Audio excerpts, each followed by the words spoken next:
Hey, what's up, fellas? It's still the 28th of April.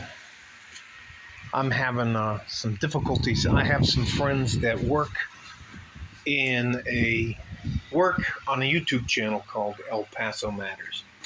I'm going to show you what's going on. Light wind, light breeze, beautiful clear blue skies. It's not hot at all. It's nice, and I'll attach the video. And I don't want you guys to think I'm not anti-immigration. I'm not, we can't let these people in. All I'm saying is we need to know who's coming in through our borders.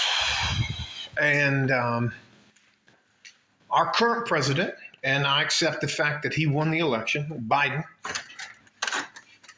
is going to stop Title 42, which is the Remain in Mexico policy. And when that happens, I believe it's the middle of next month, things down here will get crazy. And they'll get crazy for the simple reason that people want to survive. I don't know how else to say that other than to just be brutal and honest about it. Now, if my main goal is to get to New York and I have to come through between the border crossing at Juarez, Mexico, and El Paso, here, let me show you the mountains. Franklin Mountains, it's just beautiful. There's a plane going by. I mean, it's one of the quietest places I've ever lived in my life. And all I'm saying is this. Those people are going to do what they have to survive, and I don't begrudge them that at all. I know you have the same right to survive as I do, but the only difficulty I have is you can't survive at my expense. I'm watering the nopales. I'm going to water the rosemary. And that's where we come to an impasse. The people that don't live here want to make rules for those of us that live here. And hundreds, thousands, tens of thousands, hundreds of thousands of people are getting ready to what we call bum rush our border down here in Texas. Now, again, I'm not anti-immigration. We need good, hard-working people. We need good people to be a part of this society and community. And you know what? I'll meet you halfway. I speak Spanglish. I speak good Spanish. I love the culture, the food, all the rest of that stuff. And if you're willing to accept me and my culture and we can blend it together, then no fucking problem. The difference is, and here's my major fucking gripe. My current wife had to wait her turn in line.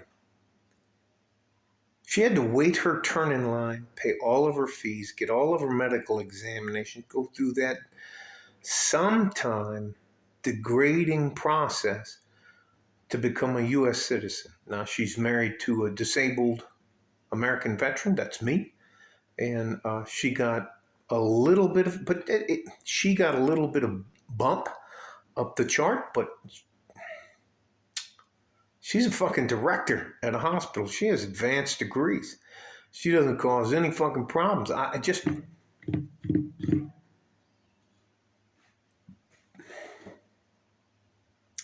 There are lots of things we can do to help these people transition into the United States. But I fear that they're not going to do those things that are productive to help everybody along the path. I think that some of these people, if not the majority, and I'm talking the 70 to 90% of them, are going to be taken advantage of. They're already being taken advantage of by the coyotes. And if you don't believe there's sexual trafficking or there's trafficking of human beings, young boys and girls, you're out of your fucking mind. All that to say this. None of us really have a problem with immigration, but we have a right to know who's coming across the border.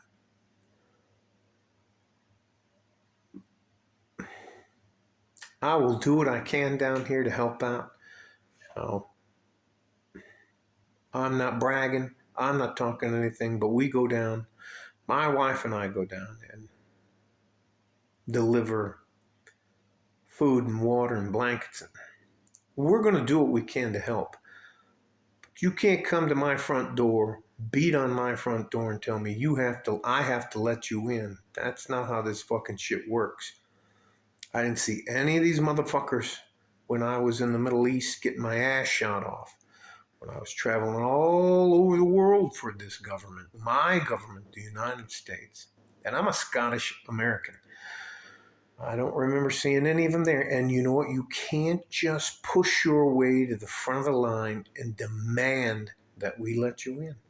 There has to be some type of compromise where we can both give and get. Now, I don't want to get everything and you lose everything coming here, but you can't show up at my front door or tell me my taxes have to increase and I have to pay for something that isn't going to benefit me in any fucking way because I didn't see you in the fucking Middle East. I didn't see you in Europe. I didn't see you in North Africa. I didn't see you in Central and South America when I was doing exactly what my government told me to do.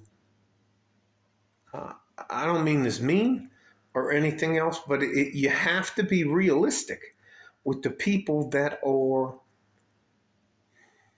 I have a lot of good friends, a lot of very good friends that live in Central South El Paso, the place that borders along the Mexican border with Juarez, and they are terrified. They get their doors get beat on every night. There are coyotes. Anyways, let me go on. I don't want to bore you. And no, it's not your fault. You don't live down here. I chose to live down here, and I'll deal with it the best I can. But I'm just trying to tell you, when Title 42 ends, there's going to be fucking chaos down here on the border. All right? Love you guys. You're way more important than anybody wants you to fucking believe. And I love you guys a lot. Some of you guys are the most thoughtful, personable, good human beings I've ever seen online in my life. And I hope someday that I can have a beer with you or we can sit down and have a good meal and just talk. Until then, I need you to stay safe and healthy. Take care of each other if you can. And if you can't, you have to take care of yourself. Like a fork in a G string from West Texas, El Paso, I'm out of here. Bye-bye.